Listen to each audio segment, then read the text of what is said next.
Bismillahir Rahmanir Rahim. Walhamdulillahi Rabbil Alameen. Wassalatu wassalamu ala Rasulillahi wa ala alihi wa sahbihi ajma'een wa ba'd. So this is an explanation of 50 hadiths for the softening of the hearts. And inshallah, today we're going to pick up where we left off before Ramadan started. And inshallah. So we stopped on the last hadith that we took was the 14th hadith. So today, inshallah, we'll be starting from hadith number 15, which is be on guard. And be on guard here is referring to al-muraqabah. And al-muraqabah is to know that Allah subhanahu wa ta'ala, He sees you and He knows everything that you're doing, and that you need to act in a manner that is in accordance to the fact that Allah subhanahu wa ta'ala sees you, knows what's in your heart, and Allah is going to test you. Allah is going to test you. You know, if Allah subhanahu wa ta'ala gives you wealth, if Allah gives you knowledge, if Allah, whatever Allah gives you, is that we're going to be tested. And we don't know how that test is going to come. And you see in this hadith, as we're going to see, is that these three individuals, they were tested by an angel who came in the form of a human asking for assistance, so, and this is the reality. We don't know. An individual comes to us and talks to us and is in need of something, and we have the means to help that person, and we don't help that person. We don't know who that person is, and but we have to assume all the time that we're being tested. We have to, and we know that Allah subhanahu wa ta'ala is ever watchful over us. Allah subhanahu wa ta'ala sees all that we do, and we always have to keep that in mind. And it goes back to al-ihsan, and ta'budu Allah ka'annaka tarahu fa in lam takun tarahu fa innahu yarak. To worship Allah subhanahu wa ta'ala as if you see Him. But if you're not able to, then know that He sees you. Know that He sees you. And then not just in your ibadah, but in all the things that we do. So that we carry ourselves in because imagine, like if for example, if we lived in a world, na'udhu billahi min hadha, but let's just say that we had cameras in our bedrooms and our in the bathrooms, and you can imagine the behavior of the person in private and how it would be different, because he's afraid of what? Oh, this person's going to see me, and they're going to see me on the camera, and I can't do certain things because you're worried about people. So now, but we have to understand that forget the cameras, forget the people, that this is the Lord of all the worlds is watching us on a daily basis, and yet we act so stupid and on day in and day out. So Allahumma musta'an. So this hadith is in reference to that, to be on guard, to be, to know that you're being watched and that you're going to be tested in ways that you have to just be ready for that. We all have to be ready for it, because we don't know. Pass, fail is something that we're going to find out at the times of our death. Allahumma musta'an. Now we can kind of see, we can judge by the tawfiq that we're given by Allah subhanahu wa ta'ala to do righteous actions and more righteous actions, whether or not we're passing those tests or failing the test. Are we standing up at night and praying? Are we reading the Quran during the day? Are we doing all these things, all these actions? Are we given the tawfiq and the ease of doing these actions that are beloved to Allah subhanahu wa ta'ala, or not? And most of us are on that or not thing. So that means that we have to correct ourselves. That means generally we could probably take that as a self-assessment if we were looking at it properly with bi'ayn al-haq, is that that we're failing these tests, that we're failing badly. Because if we were passing, then we would be increasing in righteousness, increasing in good, and increasing in the things that we're trying to do. But we're not. We're failing, so that we can kind of judge and get an assessment in this life. And that's why, you go back to that statement, which is a famous statement from Umar ibn al-Khattab radhiyallahu anhu, in which he said, "Hasibu anfusakum qabla an tuhasabu."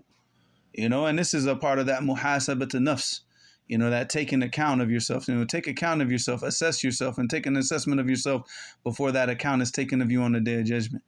And that's how we look at this. We look at the account. We take account of ourselves by looking at what are the results. Are we getting closer to Allah? Are we able to are we standing up at night at prayer and praying at night, or are we just sleeping the night away?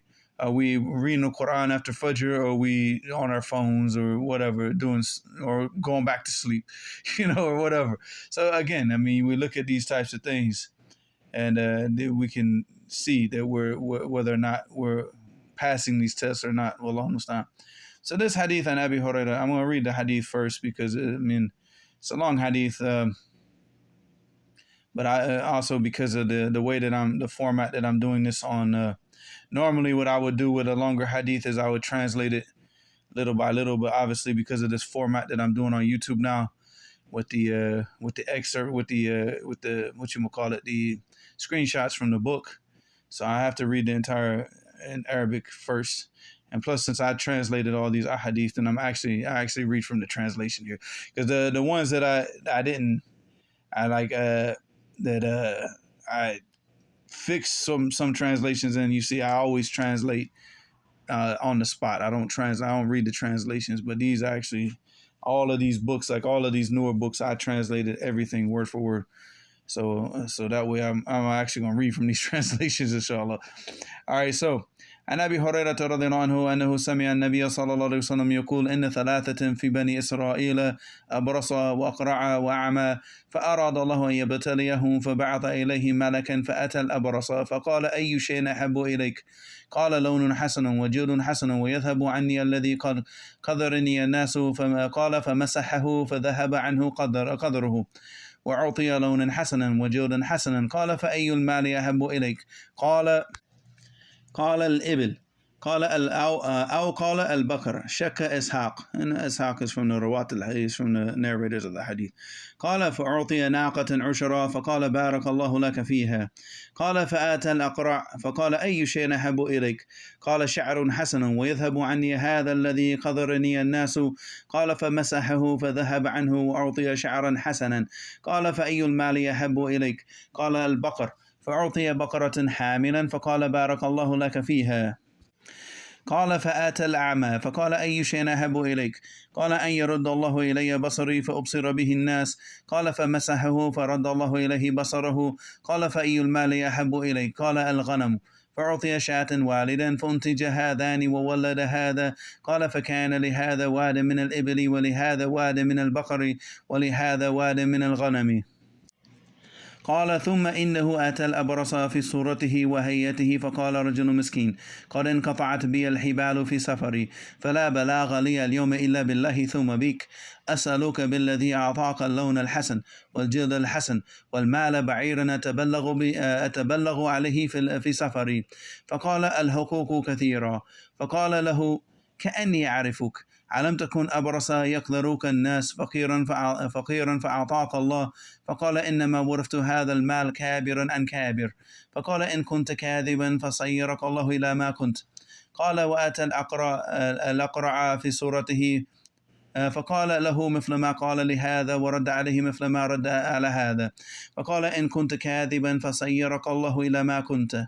قال وآتى الأعمى في صورته وهيئته فقال رجل مسكين وابن السبيل انقطعت بي الحبال في سفري فلا بلاغ لي اليوم إلا بالله ثم بك أسألك بالذي رد عليك بصرك شاة أتبلغ بها في سفري.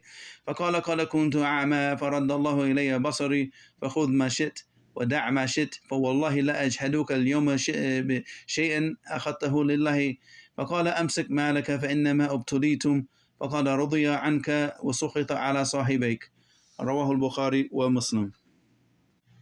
This is a very beautiful hadith, and in fact this was probably one of my most favorite hadiths, to the point that I love this hadith so much that the entire time that I was overseas for 21 years I did not memorize this hadith until I was in Saudi Arabia about to come back to America, believe it or not. Now some people will say, oh, if you love the hadith so much, well, why did you take so long to memorize it? 21 and a half years overseas, and you love the hadith, because that's the reason why. If you have like certain hadith that that affect you a lot, and every time that you read them, it just brings a strong emotion. I don't like to memorize them. I don't memorize them. I avoid memorizing them, because once you memorize them, it's like that emotion. Because you sit there and to memorize the hadith, I'm going to sit down and read it 200, 300 times to really get it down, which is what I did with this hadith, right? I broke it in half when I memorized it, and I read the first half about 150 times and the second half 150 times, and I read them all together another 50 or so, or probably 100 times. So what happens now is that now when you read the hadith, it doesn't bring up that same emotion that it used to bring before you memorized it. So I like those types of hadith because not to memorize them, because when you do see them, it brings back that emotion, And subhanallah, I wish I never memorized it. Honestly, I wish I didn't memorize it, but it is a beautiful hadith, and it's something that to have it memorized is very good, because that way at least you're giving a talk, you're giving a khutbah. I mean, I gave one khutbah. The entire khutbah was around this whole hadith, just around this hadith by itself was the entire khutbah. So you can do that, but again, you start to lose the emotion. I had the same issue with Surah Maryam. Every time that I read Surah Maryam, I cried. So I refused for a long, long time. I'm not memorizing Surah Maryam, and I said I'm never gonna memorize it. I'll memorize the entire Quran, but I'm not gonna memorize Surah Maryam. So that way, whenever I do read it, it has that because once you memorize something, it's over. It's like because you have to read it so many times, and once you read it so many times, you're not gonna have that same emotion anymore. All right, so let's get started, inshallah. So Abu Hurairah radiallahu anhu, he reported the Prophet sallallahu alaihi wasallam said, there were 3 individuals from Bani Israel, a leper. And this is actually not a correct translation. The person who is the Abaras is not a leper. That's just me. That's a mistake on my part. And that's a mistake on my part because we memorize from translations that always translated al-burs as leprosy, and it's not leprosy. And I know where we got that problem from is we got it from the Hans Weir dictionary, because that's how they translated it in the Hans Weir.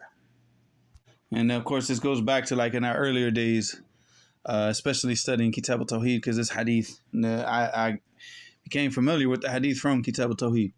So when we're looking at the meaning and going through the vocabulary, and back in our early days, we were using the Hans Weir back in those days. So and it translates as leopard, and that translation got stuck in our head. And even you see, like when I was translating this book, and I still use that, even though that's subhanallah. When I look back at it, I was like, wow, why did I do that? Because leprosy is in the Arabic language is a judam, bidal, like judam. That's leprosy. And the actual leper, like leper, leper is like a majdhum, from the ism maf'ul from jadam. All right, because believe it or not, I mean the word jadam actually has the meaning of al-qata', to cut off. And then what happens, obviously, with leprosy, if like a lot of the limbs, they start to lose blood and circulation, and then the limbs start to fall off. So but the actual but that's jadamat, and then you have jadimat. Jadimat is the actual verb that goes back to the to the sickness. But even that doesn't have the exact meaning of like leprosy. But judima, like jadima, has the meaning of like for example, the person gets his fingers cut off. So it has this meaning of al-qata', whether it's jadama or jadima.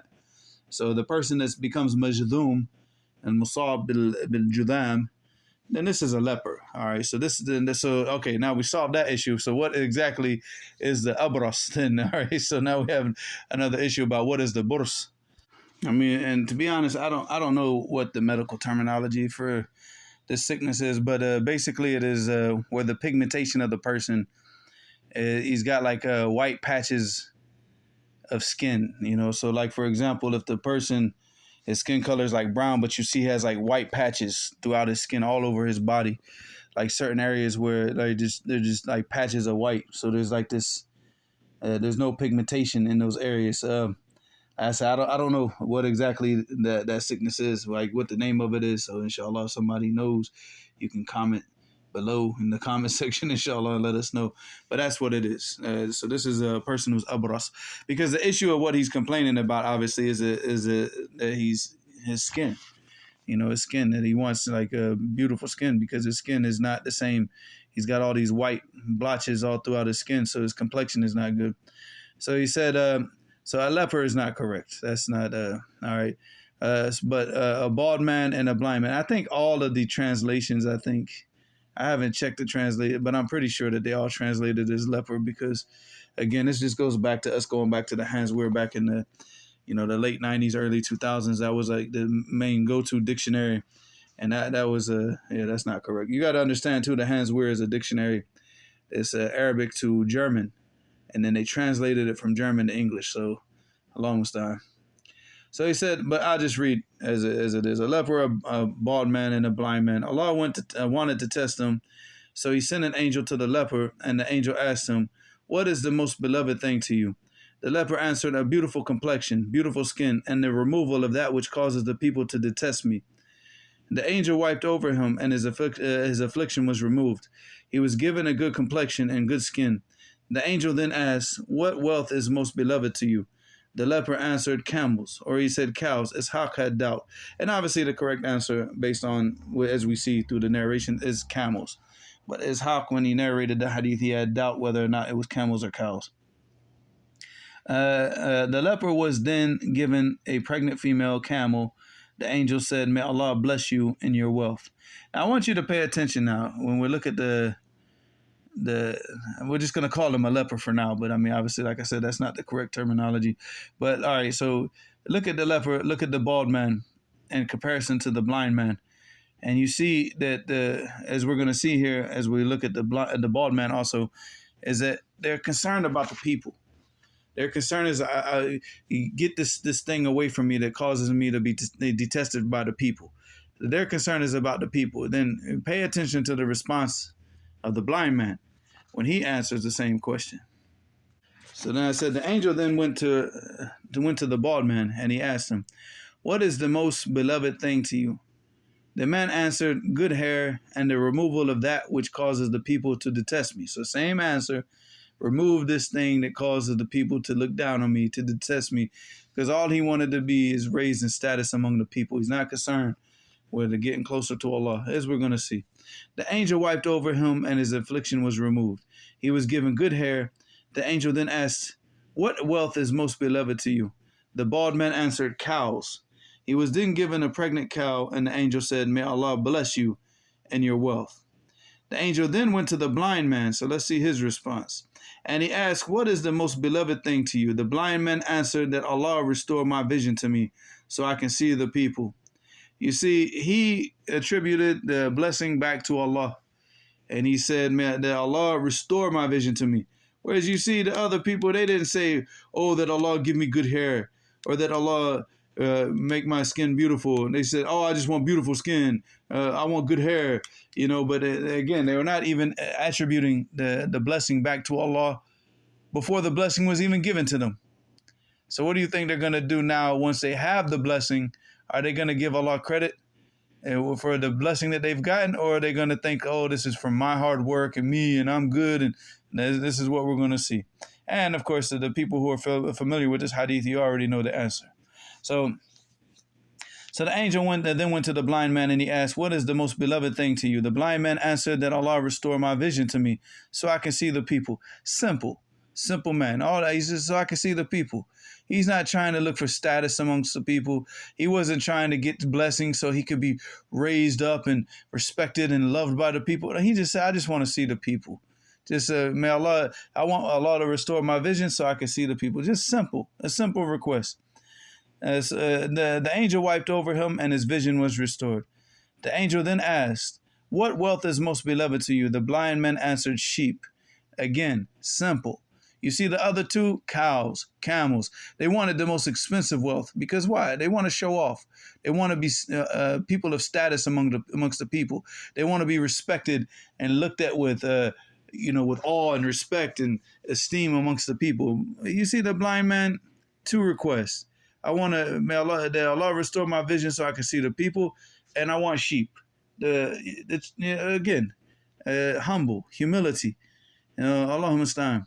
He was then given a pregnant ewe, I don't know how to say this in the English language. Allahumma staan. The female camel gave birth, the cow gave birth, and the ewe or whatever gave birth. And this continued into the former leper had a valley full of camels, the former bald man had a valley full of cows, and the former blind man had a valley full of sheep.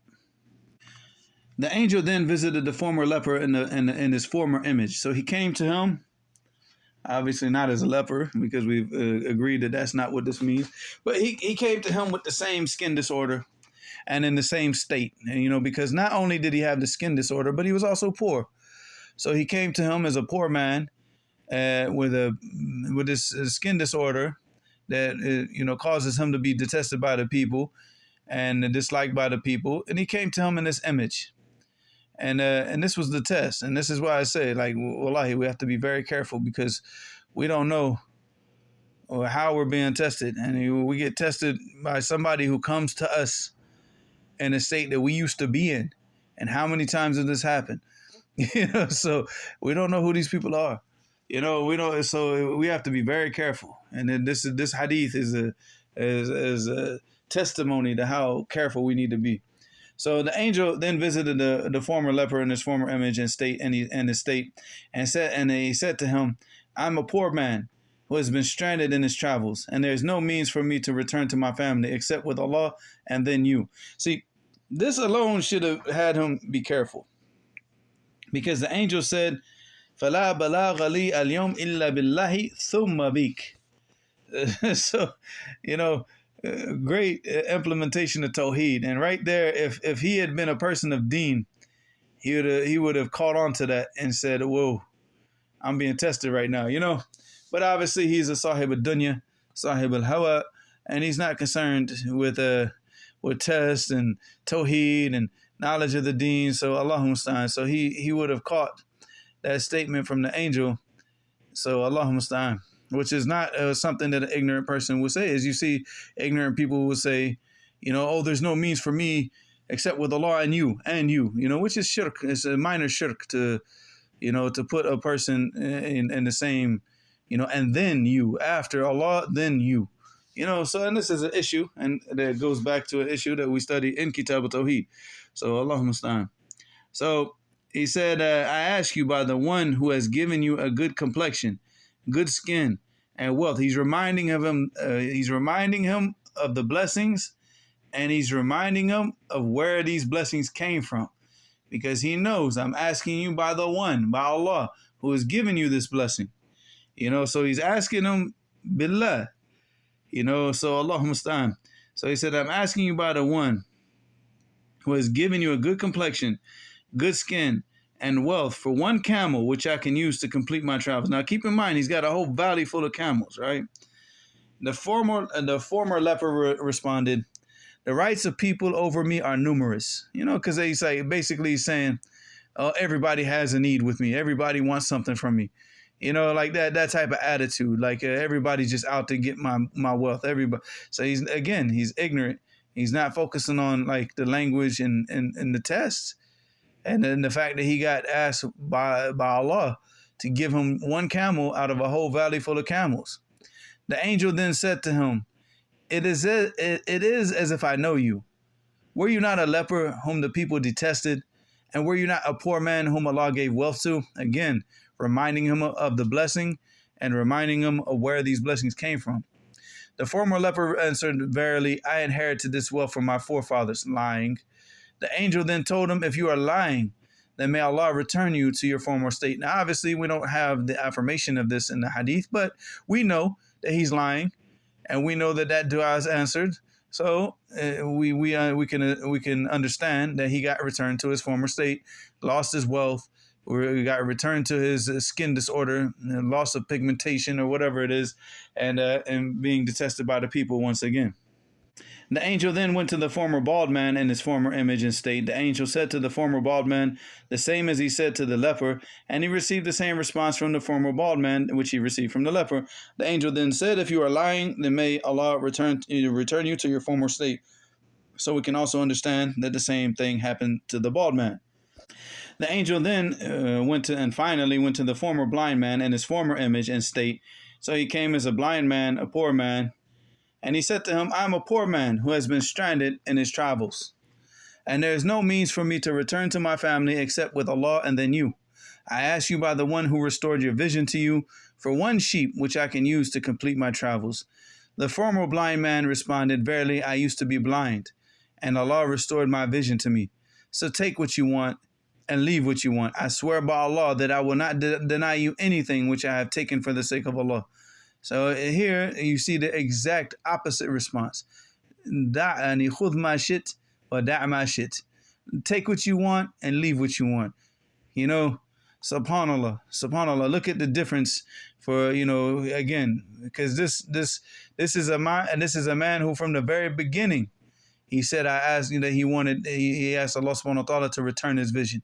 So he already attributed that blessing back to Allah, and he knew that only Allah subhanahu wa ta'ala can restore his vision. Whereas the other two never attributed this blessing back to Allah. They think maybe the angels just handing out gifts. So Allah musta'an. So he said, what? I will not deny you anything which I have taken for the sake of Allah. Then the angel said to the former blind man, keep your wealth. Verily you three have been tested. Allah is pleased with you and he is angry with your two companions. So this was a test. And this hadith is in Bukhari and Muslim. So Allah musta'an. And this is a huge test. And we don't know how many times, throughout our lives that we might be tested in the same manner. So we have to be very careful. Because we have to understand there was a time that we were ignorant. There was a time that a lot of us might have been poor, uneducated, low status, a lot of different things. So Allah musta'an. And we wanted Allah subhanahu wa ta'ala to take us out of that situation that we were in.